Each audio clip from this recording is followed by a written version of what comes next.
Good afternoon and welcome to October's Lunch and Learn lecture. Thank you so much for joining us for what promises to be an exciting and engaging presentation. We're going to give everyone just a few more minutes to join the stream and then we'll get things started.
Hello friends, and thank you for joining us for today's Lunch and Learn presentation.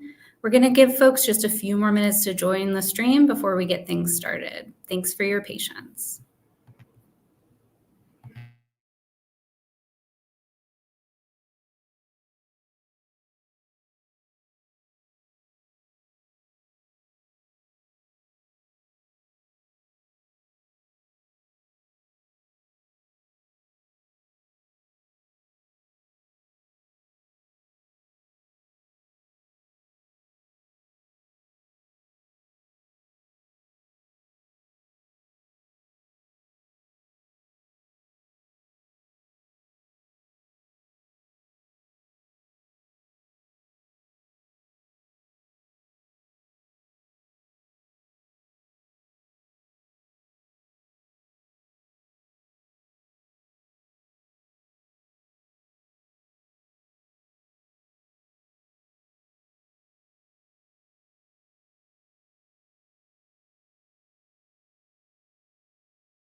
Good afternoon, everyone. My name is Maddie Macabre, and I work here in the Programs and Outreach Department at Enoch Pratt Free Library.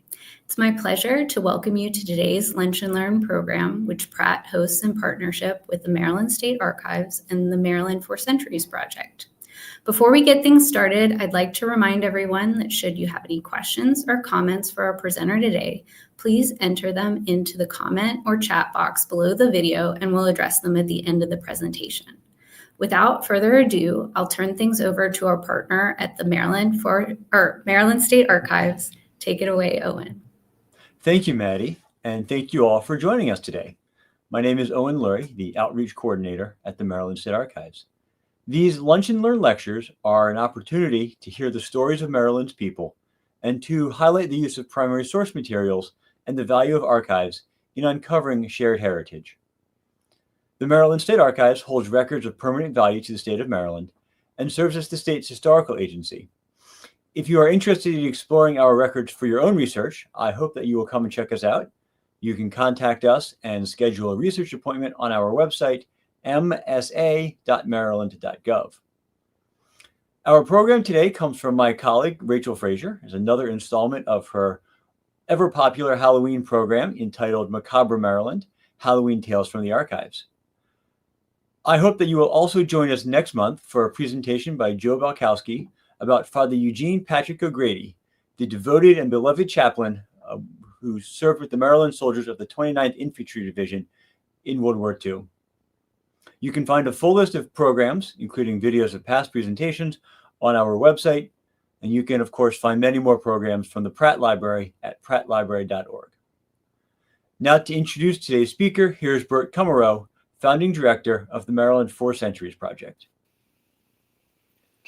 Thank you, Owen, and welcome all to our pre-Halloween Lunch and Learn lecture. One of our partners, as Owen just mentioned, the Maryland State Archives, is presenting this month, and our other partner, the Enoch Pratt Free Library, as always, is capably running the show. Our operation, the Maryland's Four Centuries Project, has just presented the Maryland Mosaic program to our many partners around the state.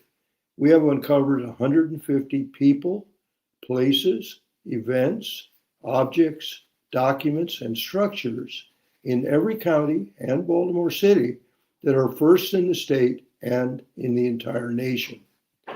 By enlisting partner institutions who own and interpret these firsts, we have built a Maryland mosaic that shows our small state has a very big, big history.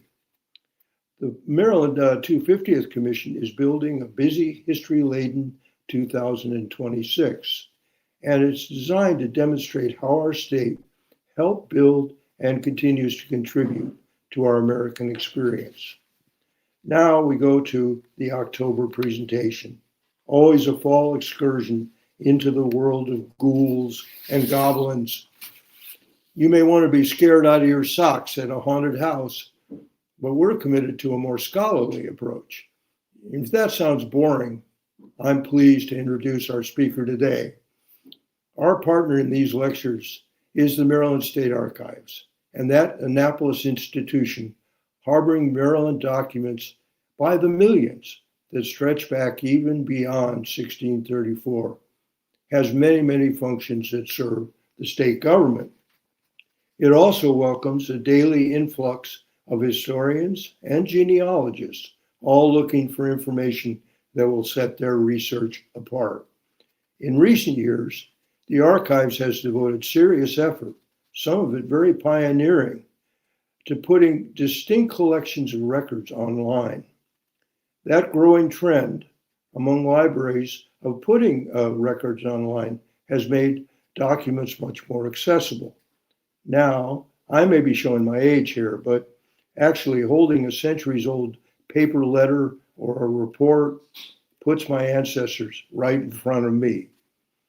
I was once researching an old Minnesota fort in the National Archives. They brought out a pack of documents tied with red ribbons. The dust flew as I untied the ribbon. I knew these papers had not seen the light of day for at least a century. Looking carefully through the material, I discovered an 1820s letter, actually signed by John C. Calhoun of South Carolina, and he was chiding a bureaucrat in the War Department. If you're a history freak like me, you don't soon forget those close encounters with the past. Now, libraries and archives are far from boring places.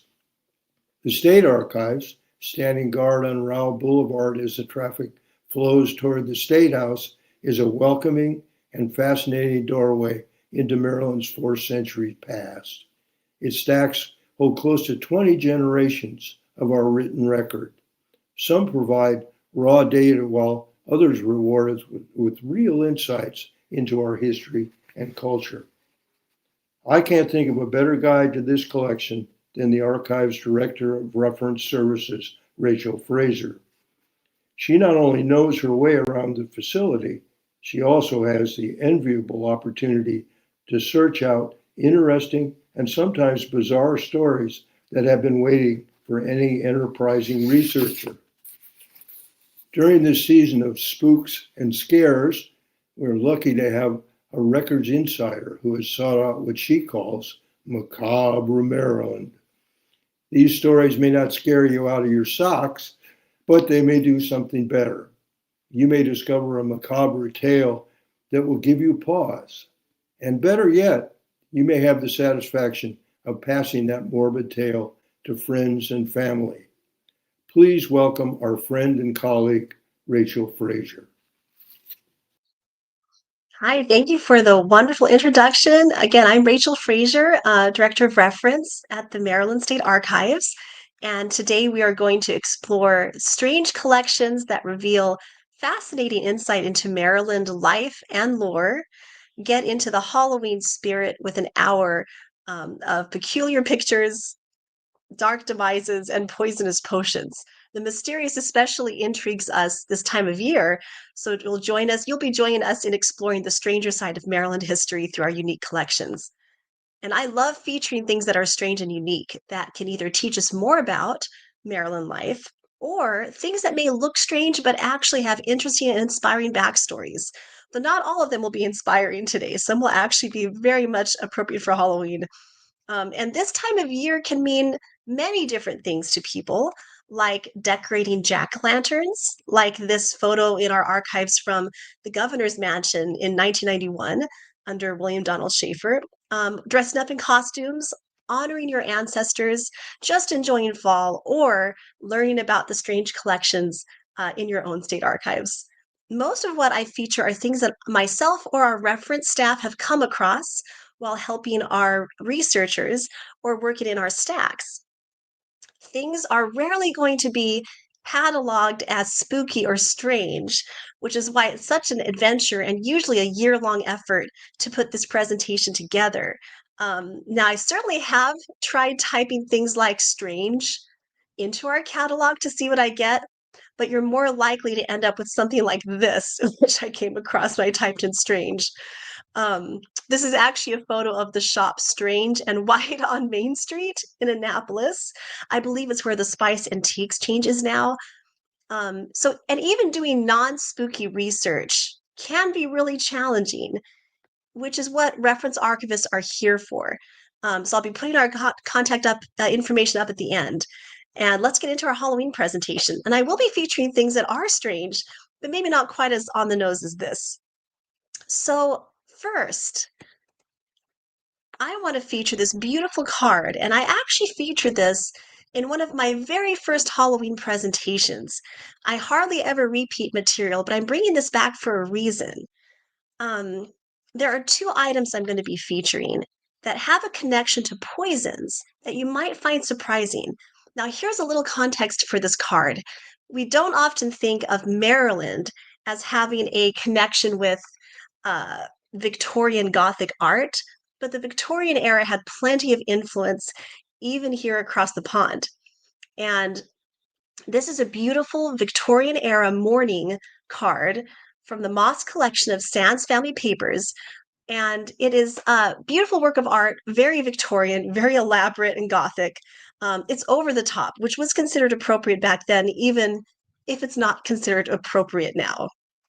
But as we look a little further, you can really see some gorgeous details and colors that are very vibrant. The other record, which is going to be actually surprisingly related to the card, are these playing cards. These are also Victorian era, 19th century. It says Old Maid and the Bachelor.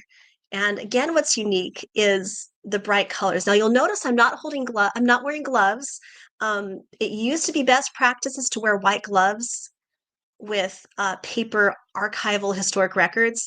It's no longer best practice. We still wear gloves with microfilm photographs and glass plate negatives, but with paper, we find that if we can't fill the paper well because of wearing gloves, we're more likely to tear it. It's best just to handle it with clean washed hands. Although I'm now kind of second guessing if I should have been maybe wearing gloves for these, because the reason I'm featuring these is because during that time frame, it was very uncommon to create colorful dyes with anything healthy. So has anyone heard of Shields green or arsenic green? I'm going to back up a little bit so you can really get a look at those colors. Now, we've not tested these, so I'm not positive that this was used in it, but it's because of the Victorian period, these vivid colors were very likely created through these different effects. According to Lydia Plaza's article for the Maryland Center of History and Culture, her article was called The Dyes of Death, D-Y-E-S, Dyes of Death. Shields green was not the only dangerous dye in the 19th century. Arsenic, which was used to create green, was also used in some blue, yellow, and magenta dyes. Furthermore, arsenic was not the only hazardous element used in 19th century fabrics. The artificial dye industry flourished upon the discovery of tar coal dyes in the 1840s and 1850s. Purple or mauve was perhaps the most famous of this class of early artificial dyes. And the popular dye was joked to have given the population mauve measles. So you could really break out from wearing fabric dyed this way. And it was also used for a lot of things like paper crafts, things like that. So are any of the greens or other hues in this item poisonous? Maybe, maybe not. We don't know for sure because we haven't tested it, but it's very possible. These now you're probably thinking, well, I can see why that would be an issue with clothing or an issue with paper, but at least they're not putting it in food. Well, you think again, because I also found this article when I was digging into the Baltimore Sun, which states that it is an alert that parents should be cautious about what candies their children should be eating. And it says that a commission is reporting the result of their investigations of different dyes in the candies, including purples, blues, greens, reds, and they're even finding poisons used to create these. A lot of these things, like arsenic, really created beautiful colors. But unfortunately, it wasn't just slightly concerning, it was very harmful. And it's a very strange time capsule to find. So, okay, so let's take a little break from from the little poisons here, at least from man-made poisons, because we're going to look at a strange death certificate that I came across, which is also a cautionary tale. I will also mention that initially I was planning on making my entire presentation about strange poisons, but I started getting really depressed because it was kind of sad. So there's only going to be a little bit about poison and then we're going to move on. But this is too fascinating to skip. So this death certificate, which I found in our index, which is available online, and we have death certificates available for free online from home that are over 100 years old. So you'd be able to look at this online from home. This is a death certificate for William Quigley, which comes with an unusual cause of death. And it says poisoning by a species of agaricus, which I'd never heard of before. So to learn more, I turned to newspapers. Although I did find information online just by doing a Google search, I really wanted to go straight to historic newspapers.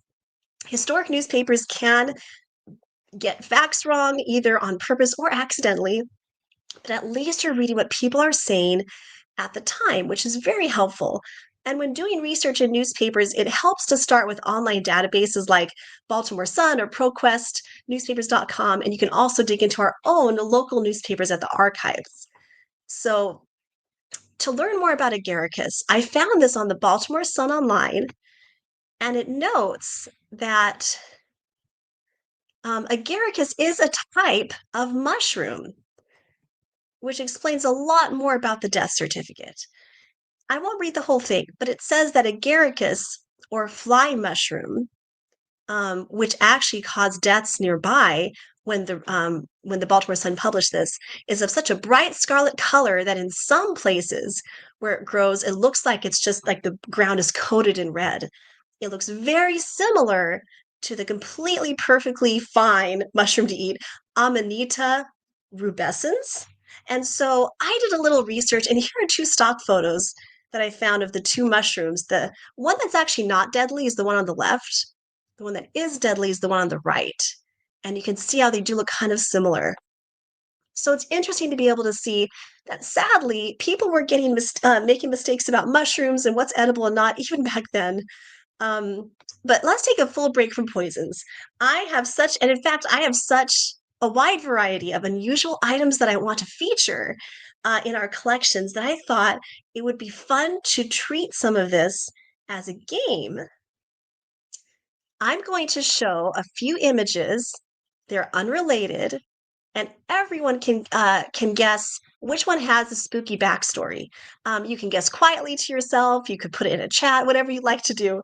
And here's the question: which of these photos, these images, have a connection to the spiritualism craze of the Victorian era? And I'm going to repeat that. So, which of these photos has a connection to the spiritualism craze of the Victorian era.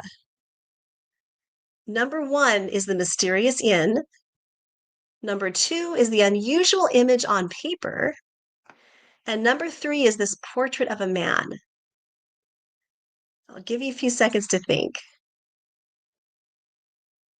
And the answer is, okay, it is the portrait of the man. So let's dig a little bit into this to find out more, because we hold a collection of several hundred photographs donated by Historic Tacoma Park.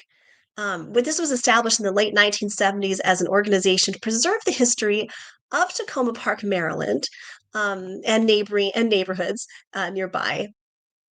And the reason that we are able to even know about these photographs and their histories, the histories and context behind them, is because of volunteers from Historic Tacoma who were able to add more information into our catalog through a volunteer project.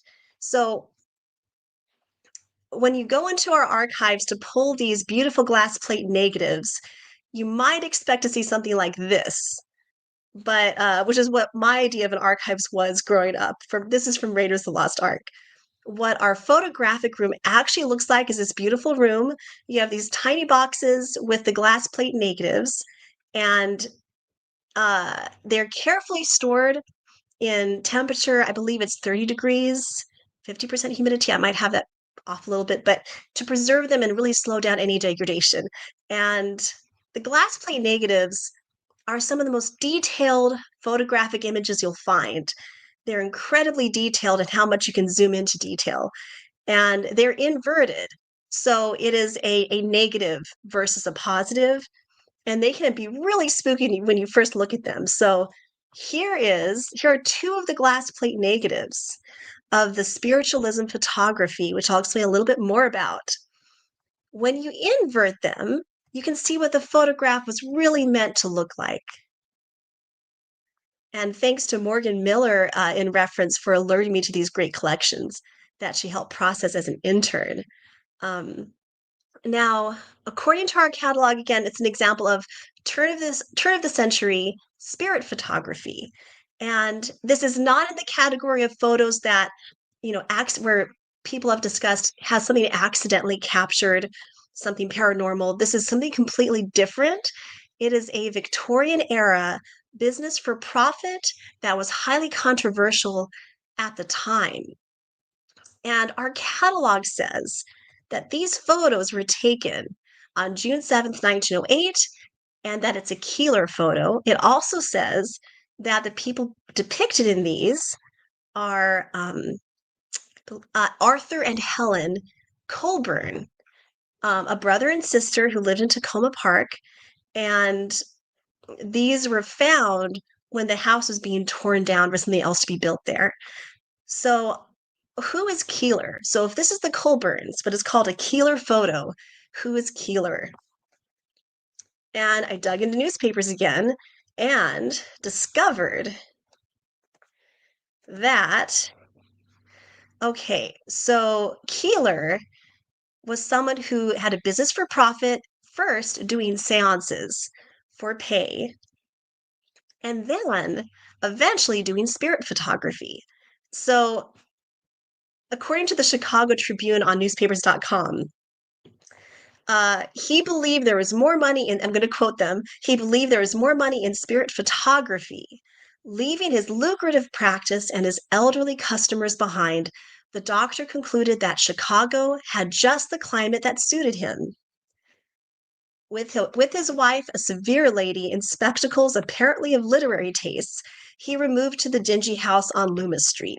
I feel like the Chicago Tribune's being pretty vicious right now, but they seem angry because they are publishing an article trying to point out that he is taking financial advantage of people who are grieving and taking money from them in order to create this spirit photography that supposedly shows their loved ones. And So again, he left it behind because he was making more money off spirit photography. He was a mail order spirit photographer.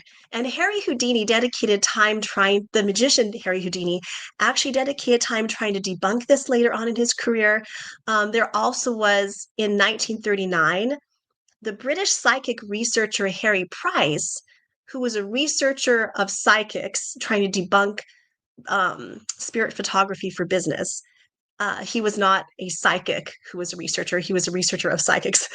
He published 50 years of psychical research, and he says the principal American spirit photographer, William M. Keeler, was exposed by the late Dr.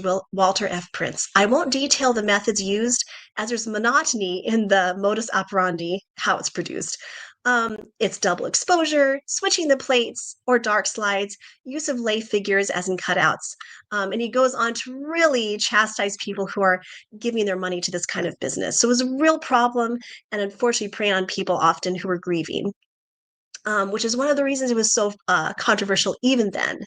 So the backstory behind these photographs is incredible. So what about the other two photographs that I featured that do not have the spooky backstories? I love the ambiance, but there's something a lot that has, there's a lot more to each of them. So let's go to the mysterious inn, that photograph of the mysterious inn, which is beautiful. Oops. Oh, sorry, actually, I'm going to back up. We're going to start with the strange image. So it looks like something either out of the Marauders map or spirit handwriting, whatever it is. It's actually a beautiful watermark, but it is dating back to as early as the 1670s, maybe a little bit later. Let's try to increase the contrast kind of between the two, if you can kind of get a feel for it. So this is a sample of watermarks on paper that has not been written on. So it's just the plain paper that's in our collections. According to our catalog, this was used for rent rolls in which the early settlers in Maryland were paying rent to Lord Baltimore. And so this was the paper they would use. This has never been written on, so you can really see the watermark. And according to the National Gallery of Australia, which has a great article on these watermarks, this is the Pro Patria watermark. And you can actually see that in the image. And quoting the gallery's article, it was used by continental paper makers producing papers for the British market. And so it's trying to give you a motif of the image of Britannia, representing Britain, robed, seated, and seen in profile. She's holding a spear, and on the as well as maybe flowers or leaves, and there is a lion. So being able to see that without any writing over it is fascinating. Okay, now how about that spooky inn? So that, again, beautiful image. Thanks to Susanna, our reference archivist, Susanna Codd, who found this and alerted me to it. It is an image of the Claryville Inn in Allegheny County. And it's the kind of thing where it can look very spooky, very mysterious, but the story behind it is wonderful. According to the Maryland Historical Maryland Historical Trust, excuse me, which is a great place to start with historical research of historic sites so that you don't have to reinvent the wheel. You know, it's good to start there first. They say that this Claryville Inn was built around the mid-1800s. The local lore said as early as 1807. It was used as a Civil War hospital and was still being used as a place for tired travelers even into the 1970s. It later was destroyed by fire, sadly, but during the Depression, the Works Progress Administration created jobs so that to create travel guides, have people writing local histories, all of that, taking photographs. And they took a beautiful photograph of the inn in the 1930s, which appears here, including with the classic cars. It has a wonderful legacy of, again, Civil War hospital, a place for tired travelers, and much less spooky close-up. Okay, so let's go on to the next part of our quiz. All right, so the question for these three, And again, you can think to yourself, you can throw it in the chat if you're streaming through Facebook or YouTube, but which of these images has the darkest story attached to it? Again, which of these images has the darkest story attached to it? There is a print of a woman in profile, which is beautiful. Actually, it's so beautiful. I featured it as the promotion for this talk because I just love it. There is this angelic statue, and there is an image of a cave. And again, which of these images has the darkest story attached to it? 1, 2, or 3? And it is number 1. It's the print of this woman. Now, the story behind this is just so bizarre and convoluted that I'm going to actually save it for the end. Let's first dig in to these 2 images and kind of talk about what the context is for both of them. All right, so what is going on with this angelic statue? Now, I feel a little bit scared of blinking when I look at it. It's a little bit unusual, but it's also beautiful. And it is actually a photograph on a board of 2 beautiful statues. The one on the left is an angel holding what, according to our catalog, it could either be holding 2 torches with stylized flames or maybe 2 horns with fruit. And the one on the right is identified as Zodiac, the classical figure, holding an image of a centaur. So why were these 2 created? These photos date back to 1892, and they were created for the agricultural building at the 1893 Chicago World's Fair. We have a brand new exhibition in our research room of Maryland's role in the 1893 Chicago World's Fair that I was very fortunate to curate and work on with our team. And this is one of the images that we just didn't have room for. You always have to cut things when you're creating exhibitions. And it was an absolutely beautiful image, hauntingly beautiful. And I wish we could have had in the exhibition. And to find out what is in the exhibition, definitely visit our website and visit our research room to see the actual artifacts and documents on display. So let's go back to the image of the cave. Again, only one of these has a really dark story attached to it, but that cave is so haunting. I don't know, as I love hiking, I love exploring, I don't even know if I would go into that cave. But what is it depicting? So let's zoom in. Well, that's the wrong photo. Hold on one second. There we go. So we're actually going to lighten the cave a little bit so you can see in there. Can anyone tell I wonder if anyone can tell what kind of cave it is? So this image is from Garrett County. It's an abandoned coal mine entrance with a cart still inside. And this credits the Farm Security Administration created by the Works Progress Administration. And I'd mentioned this in passing with the photograph in the 1930s of the Clariesville Inn. This collection consists of photographs taken and collected by the Maryland Writers Project. This is the Baltimore-based office funded by the Federal Works Progress Administration. And as I mentioned earlier, it was a number of federally funded projects to create jobs for out-of-work people during the Great Depression. And citizens were hired to create publications such as state guides, city guides, local histories, oral histories, and more. So it's a very fascinating photograph. And a lot of these are creating time capsules of how Maryland looked at the time. So what about the print of the woman in profile? It's really a striking image. I feel like it could even belong in the Haunted Mansion, but I think it's just beautiful. And what's really insane about it, though, is the context. It comes from a mass-produced publication that really sensationalized an 1820s Allegheny County murder to the point of making it salacious to sell these books.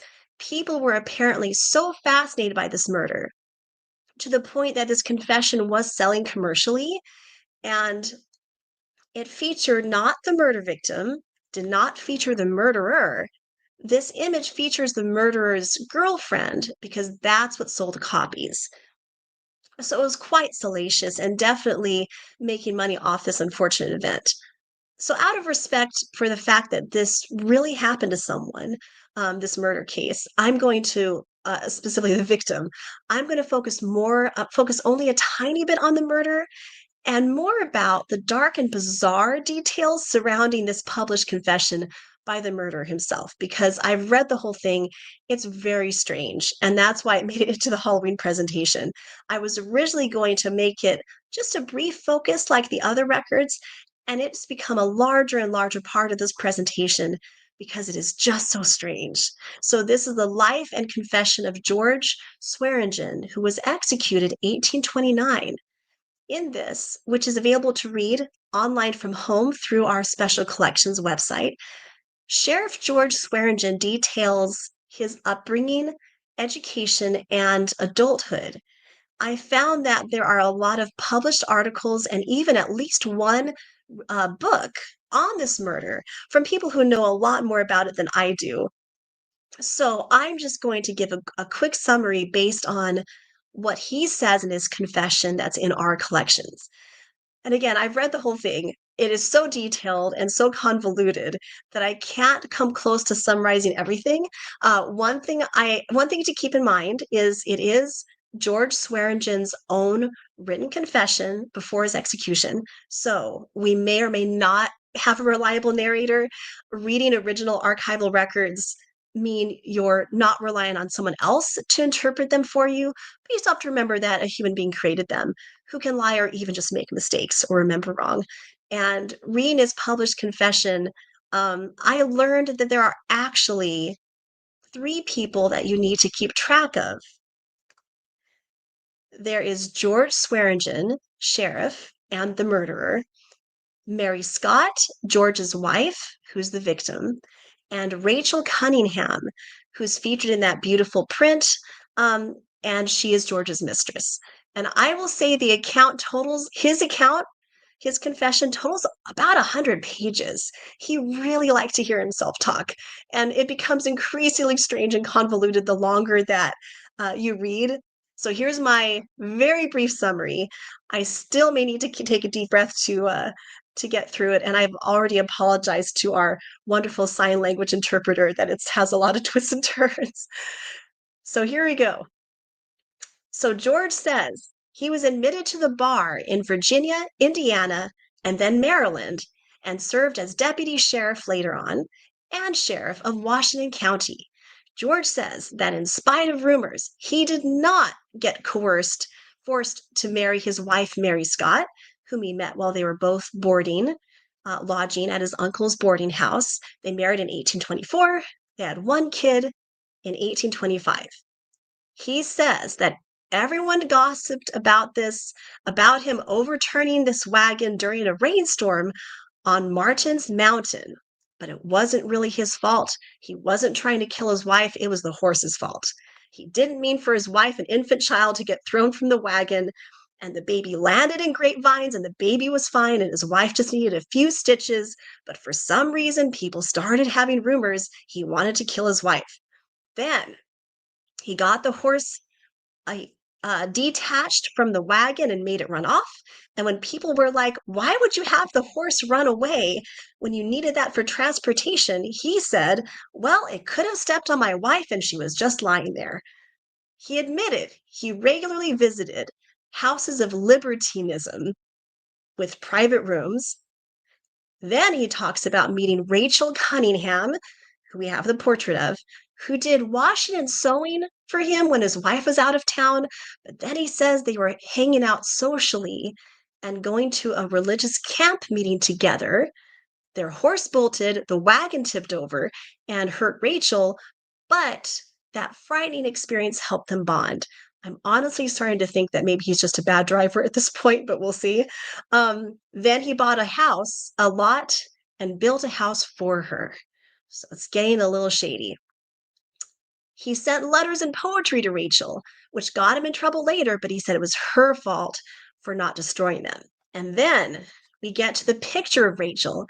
He writes, a miniature painter, so someone who paints miniatures, came to Hagerstown, and I had him go to her house, take her likeness, which I now deliver to be attached to these pages. He said that because she was just a commoner, and he was an important sheriff, the portrait painter didn't put a lot of effort into it, but he liked the portrait, which is kind of an underhanded thing to say. Then his mother-in-law finally gets Mary, his wife, away from him because it is a very open secret that he's seen Rachel. And his mother-in-law gets his wife Mary into a carriage to go back home to Cumberland, and he says, I then took hold of Mary's arm and helped her into it. Smiling, I observed that in a week's time I would come up to bring her home. He thought his wife was leaving him, he said, as a conspiracy to put him down in public opinion. And believe it or not, this is condensed of 100 pages. Okay, we're almost there. We're almost through it. Then a mob threatens to attack. Oh, no, I missed a part. I almost forgot the picnic. He's hanging out, picnicking with his mistress, Rachel, in the woods behind a cemetery. And then on a whim says, hey, would you like squirrels for pets? I'm going to get you squirrels for pets. And he chops down a tree, catches squirrels, and gives them to her for pets. And that was important enough for him to put in the confession. Then a mob threatens to attack Rachel at the house George had built for her, but he intervenes and manages to de-escalate it. He hides her then near Charlestown, where she buys a bonnet with his money, which he's very clear, he's very much intent on pointing out. And then finally hides her at a neighbor's farm, literally the farm neighboring where his wife is staying with her family. Then his wife seems ready to reconcile, since she suggests they go horseback riding together. She takes them very close on their ride to where Rachel is hiding out because she wants to confront them, it turns out, at which neighbors believe he had a second murder attempt, but it wasn't proven. And then, oh my gosh, this is exhausting. Then he just talks so much. Okay, so then Mary reveals that she had seen a letter to her mother revealing all of the information, probably from a neighbor, about the situation with George and Rachel, and began to tell me of my broken vows and promises, that I still continued to deceive her, and that I told her lies. They had gotten to an isolated part of the road nicknamed the Shades of Death near a dense thicket. And I should back up. So during this horseback ride, they pass over an area of, I believe it's a stream. It's very hazardous. And they really think that he was trying to get her there, that was a murder attempt to either drown her or knock her off her horse. And nothing happened there. But he even says that in his confession, that nothing happened there. But later on in the ride, they get to an isolated part of the road nicknamed the Shades of Death near a dense thicket. The nickname Shades of Death comes up in other areas. So, for example, we have this photograph from Garrett County that I have featured in a past Halloween talk. It's not the same area, but it has the same nickname, likely due to the presence of highwaymen and just being a dangerous, isolated part of road. So that nickname shows up in different areas of Maryland if you're in an isolated place with a lot of visual obstructions so that people can't necessarily see if you're in trouble. And so this area of Allegheny County where they're riding is also nicknamed the Shades of Death. And this is where he angrily knocks her off her horse and kills her. So this tragic murder happens then. He says, yes, I did unfortunately kill Mary, my wife, but it was because I lost my temper, not because it was premeditated. Thanks to court records and pardon papers, court records and pardon papers tell us that he was tried for first-degree murder, but it gets weirder because he then escapes and takes Rachel with him and goes on a cross-state flight from the law. So in order to wrap my mind around this, I had to have Google Maps up because he lists just about every place they stop in while they're escaping, all the inns they stop at, where they're of course giving fake names, all the different geographic features. I did this on Google Maps, and then I found a wonderful map online that I'm going to actually try to plot it out. We have great maps at the Maryland State Archives of Maryland, of our own collections, of our own area. But when you're doing archival research, it can be really helpful to consult multiple archives, different collections to really strengthen your research. So this confession and the court case are in our collections. And then I found this wonderful map through the Library of Congress of this area of the eastern United States into some of the West. It is a little later, 1844. The murder happened in the 1820s. So Arkansas, Florida, and Michigan would not actually be states yet. Otherwise, the map is pretty close. So again, thanks to his very detailed confession, I was able to plot out the escape route. I'm going to take another breath. Here we go. All right, so he starts in Cumberland. He then gets to Romney, West Virginia, where he tells people his name is Campbell, and he's from Loudoun County, Virginia. Then he gets to Warm Springs, Virginia, the Marshes of Mud, Pax's Tavern, Logan's Courthouse, Sandy River, the boundary of Ohio and Virginia, Winchester, Kentucky, Shakers Ferry, Kentucky, Harrodsburg, Kentucky, Elizabethtown, Kentucky, and then Owensburg, Kentucky. He splits up with Rachel and decides to take a boat on the Mississippi River to actually start heading to, as his father suggests, Texas to hide out. So he is on a boat. It might actually be for freight. So he's going Memphis, Tennessee, Natchez, Baton Rouge, and finally New Orleans, where he's caught. On the way, he buys about half a dozen orange trees because he thinks they'd be fun to plant in Texas. So that's something.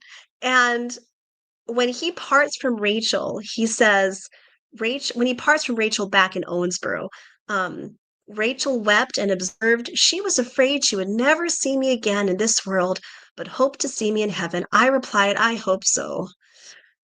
So he gives a lot of details. They are caught. He is taken back to Maryland, where he is tried, and that's where he actually writes the confession that's published, and he is executed. It is one of the most bizarre murder cases I've read about because it really reads like a movie where the antagonist loves to hear himself talk, which is why we have so much information. There is more information you can find online through different articles. You can read his confession and completion through our special collections website. And what I'll be doing at the end of the presentation is featuring the main collections I featured, so that because this is recorded, you can always go back to the recording, hit pause, and look at the citations that I featured. And much like the Swearingen case, this Halloween talk has really taken us through many winding routes and surprises. And I hope you've enjoyed the glimpse into our stranger collections and the unique stories that they tell. I'm showing the special collections, which are non-government records, as well as the government records that I featured, and outside resources, and our contact information. And thank you all so much for attending. We're going to give a little time at the end for any questions. Thank you so much. Yeah, thank you, Rachel, for such a fun and fascinating presentation. I'm going to give folks a couple of minutes to put in any questions they might have. And while they're doing that, you kind of alluded to this earlier in the presentation, but if folks are interested in finding, the more spooky or fascinating items in the archive, how might they go about doing that other than entering like strange or something like that as a search topic in the query? So I actually went about a few different things. So sometimes we just stumble across something and it's chance. Like that death certificate that I found from the mushrooms, had no idea it was going to be something strange. Um, I do try, like for instance, I did find George Swearingen by typing murder into our special collections catalog. That's one way. But I would say one of the best ways that you can find things is, and I use this a lot to create these presentations, is I'll go to the Baltimore Sun online, which I can get to through, not through us, but if you have like a Maryland library card, um, or if you can go through ProQuest, searching the Baltimore Sun, because they report on a lot of different things that have happened in Maryland. I think they go back to the late 1830s, and kind of start there. So for instance, the death but with mushrooms, like I think I said in the presentation that I came across the death certificate, but now that we're talking about, I think I actually came across the Sun article first on his death and then found the death certificate. So it all kind of blends together. So really searching newspapers is one of the best ways. You'll find local legends, even reports of hauntings and all of that. You'll find strange deaths, unfortunately, and bizarre things that are just happening in Maryland. So it's a good start. Other than that, a lot of it is chance, because you can be looking at a totally normal record, like a will, or maybe looking at, a photograph that looks completely normal, and then you look more into it, and you're like, there's something strange going on here. Or the opposite, where we have that beautiful Clary'sville Inn, but the photograph is so spooky. So again, searching newspaper articles and then chance, really. And you're always welcome to contact us, though, if you have a certain topic you're researching, because we can brainstorm with you. Yeah, awesome. That's great. We have a question about, do you have any Edgar Allan Poe memorabilia? Before I let you answer, I will say Pratt does have a large collection here in our special collections. So that is something that you can investigate here at the Central Branch at Pratt. Yes, I love Edgar Allan Poe. We have a little bit, actually, in a previous Halloween presentation. I need to refresh my memory of the name of this. It is a book. I'm actually pulling up checking our library catalog right now. Um, so it's a book that was actually published by a doctor in Baltimore who absolutely loved Edgar Allan Poe, and he wanted to publish a book that was it was by John Moran, Defense of Edgar Allan Poe, Life, Character, and Dying Declarations of the Poet, an official account of his death by his attending physician. I don't know how historically accurate it was, because again, it's more of oral history versus archival, versus, scientific records or anything things like that. But it is written by the doctor who attended him when he passed, and it has publications with prints of, for instance, the hospital that he was in.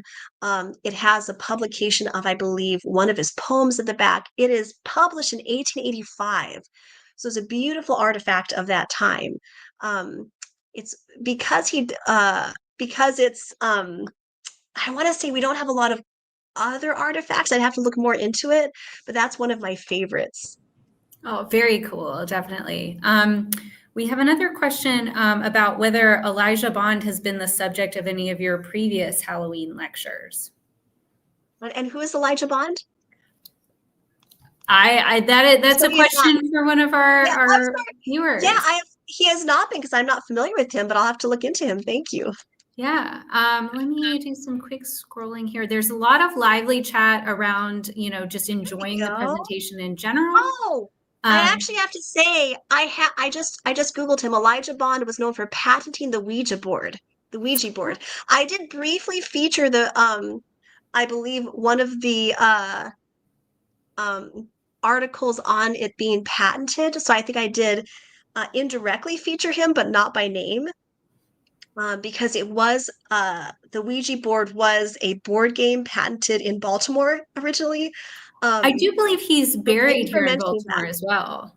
Ooh, that would make sense. Yeah. Okay, well, thank you for the recommendation, because that means I really need to dig maybe a little more into him to feature it a little bit more in depth in my next one. So thank you for bringing that up.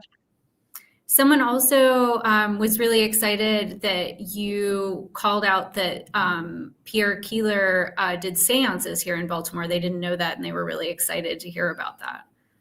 Thank you. And I want to say, I don't know if it was in Baltimore specifically.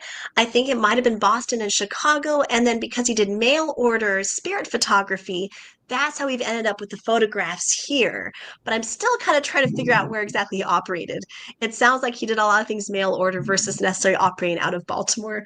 But he definitely caused a lot of controversy when so many people were concerned about the money he was taking for those services with people who are grieving. And our state archivist, Elaine Bachman, I was talking with her about my Halloween presentation when it was coming up, and she reminded me that Mary Lincoln was also, historically documented as when she was grieving her husband and her son being taken advantage of for paid spiritualism, unfortunately, because that was definitely a huge issue, and one of the reasons Harry Houdini and Harry Price were really trying to debunk the for pay services. We did have a question whether or not you knew any stories about gatherings on the Amtrak trains or train tracks.